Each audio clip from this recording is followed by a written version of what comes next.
வணக்கம் நண்பர்களே, நான் உங்கள் தமிழ் நேசன். கற்க நிற்க சிறக்க தமிழ் சேனலுக்கு உங்களை அன்போடு வரவேற்கிறேன். இந்த 3ஆம் காணொளியில் பகுதி 3இல் புதிய நோக்கில் தமிழிலக்கிய வரலாறு என்ற தமிழண்ணலுடைய நூலிலிருந்து 25 வினா விடைகளை வினா எண் 51 முதல் 75 வரை நாம் பார்க்க இருக்கிறோம். பிஜிடிஆர்பி, டெட், நெட், செட் மற்றும் டிஎன்பிஎஸ்சி குரூப் போட்டித் தேர்வுகளுக்கு இந்த காணொளி மிகவும் பயனுடையதாக உங்களுக்கு அமையும். தொடர்ந்து உங்கள் ஆதரவுக்கு நன்றி. நிறைய பேர் லைக் பண்ணியிருக்கீங்க, ஷேர் பண்ணியிருக்கீங்க, இன்னும் அநேக பேர் சப்ஸ்கிரைப் பண்ணியிருக்கீங்க. தொடர்ந்து உங்களுடைய கமெண்ட் எல்லாம் ஊக்கப்படுத்தும் அளவிற்கு அமைந்துள்ளது. நன்றி நண்பர்களே. வாங்க நம்ம வினாவிடை பகுதிக்கு செல்வோம். பகுதி 3, வினா எண் 51.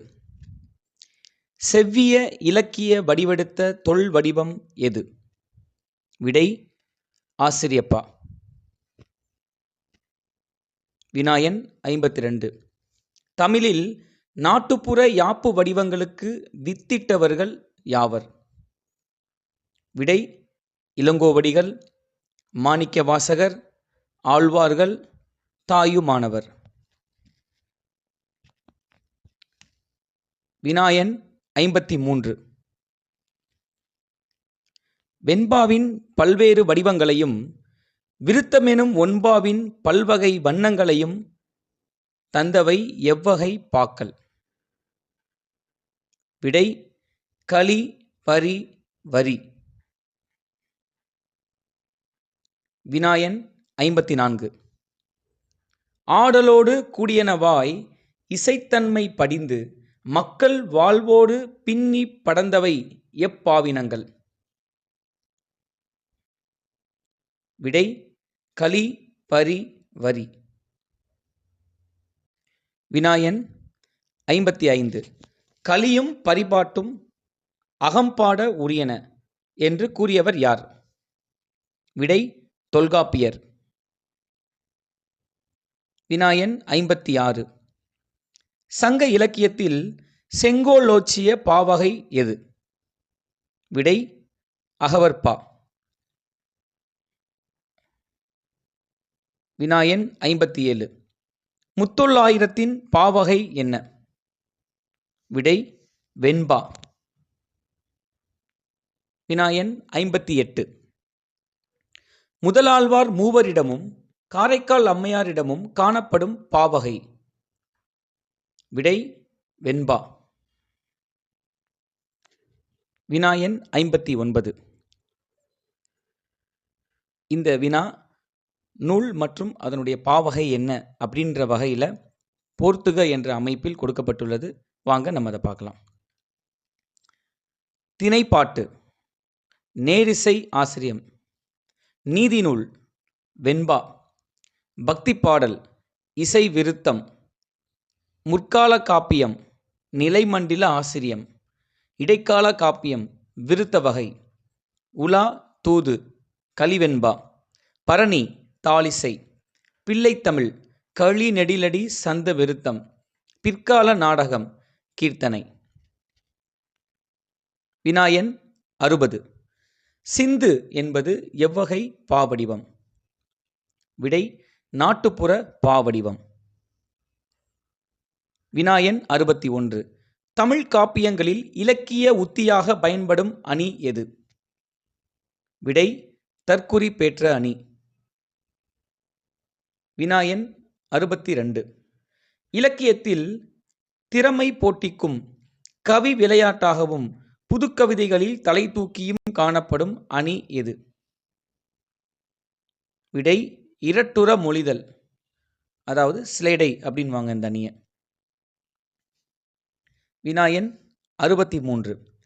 இலக்கியத்தை இயக்க அடிப்படையில் மேலை நாட்டார் எத்தனை வகையாக பகுத்தனர்? அவை யாவை?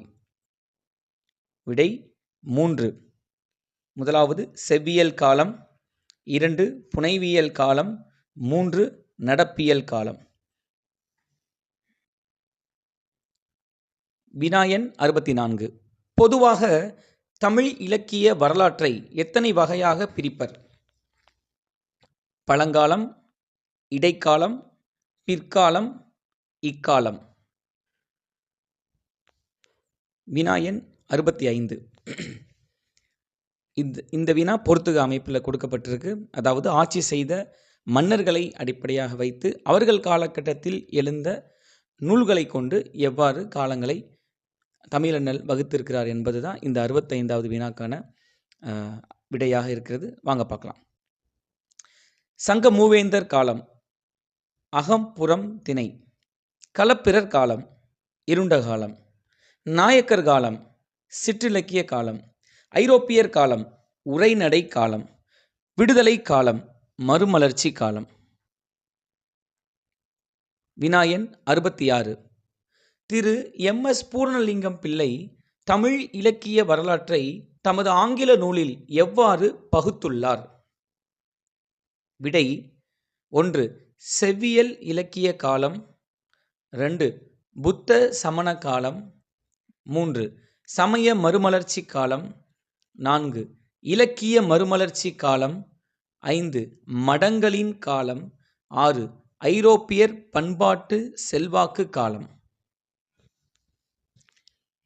மாணிக்கவாசகர் காலம், சமணர் ஆட்சி காலம், தேவார காலம், ஆழ்வார் காலம் என்று பெயர் சூட்டி இருப்பினும் நூற்றாண்டு அடிப்படையில் பெரும் பகுதி தம் நூலை முறைப்படுத்தி எழுதியவர் யார்? விடை க. சுப்பிரமணிய பிள்ளை. வினாயன் 68. நூற்றாண்டுக்கு ஒரு நூல் என மிக விரிவாக தமிழ் இலக்கிய வரலாற்றை எழுதியவர் யார்? விடை அறிஞர் மு. அருணாச்சலம். கிபி 9 முதல் 17 வரை 14 ஆண்டுகளாக.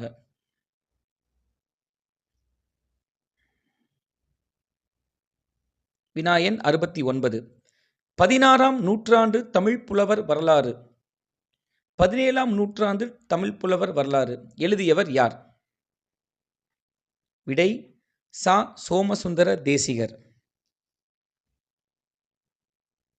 வினாயன் 70. மக்கள் உணர்வு நிலைகளை அடிப்படையாக வைத்து தமிழ் இலக்கியத்தில் காலமும் கருத்தும் என்ற நூலினை எழுதியவர் யார்? விடை ஆ. வேலுப்பிள்ளை. 1969ஆம் ஆண்டு. வினாயன் 71.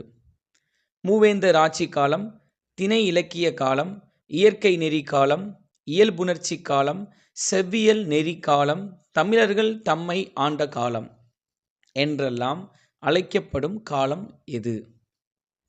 விடை சங்ககாலம். வினாயன் 72.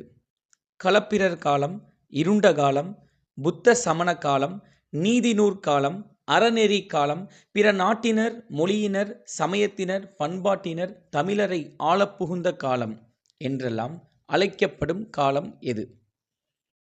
விடை சங்கம் மருவிய காலம். வினாயன் 73. பக்தி இலக்கிய காலம், சமய மறுமலர்ச்சி காலம், சமய நெறி காலம், நாயன்மார் ஆழ்வார் காலம், இசைத்தமிழ் காலம், பிற சொல் கலந்த காலம், பாலி வடமொழி அரியணை ஏறிய காலம், அயலவருக்கு தமிழும் தமிழரும் அடிமைப்பட்டிருந்த காலம் என்றெல்லாம் அழைக்கப்படும் காலம் எது? விடை பல்லவர் காலம். வினாயன் 74. தமிழர்கள் வடமொழி கற்பதற்கென தோற்றுவிக்கப்பட்ட எழுத்துக்கள் எவை? விடை கிரந்தம். வினாயன் 75. தமிழ்நாட்டில் வடமொழி பல்கலைக்கழகமாக திகழும் இடமாக இருந்த நகரம் எது? விடை காஞ்சிபுரம். நன்றி நண்பர்களே. தொடர்ந்து நான் போடக்கூடிய அடுத்தடுத்த காணொளி உங்களை வந்து சேர்வதற்கு கற்க நிற்க சிறக்க தமிழ் சேனலை சப்ஸ்கிரைப் பண்ண மறக்காதீங்க. மீண்டும் உங்களை சந்திக்கும் வரை உங்களிடமிருந்து விடைபெறுவது உங்கள் தமிழ் நேசன்.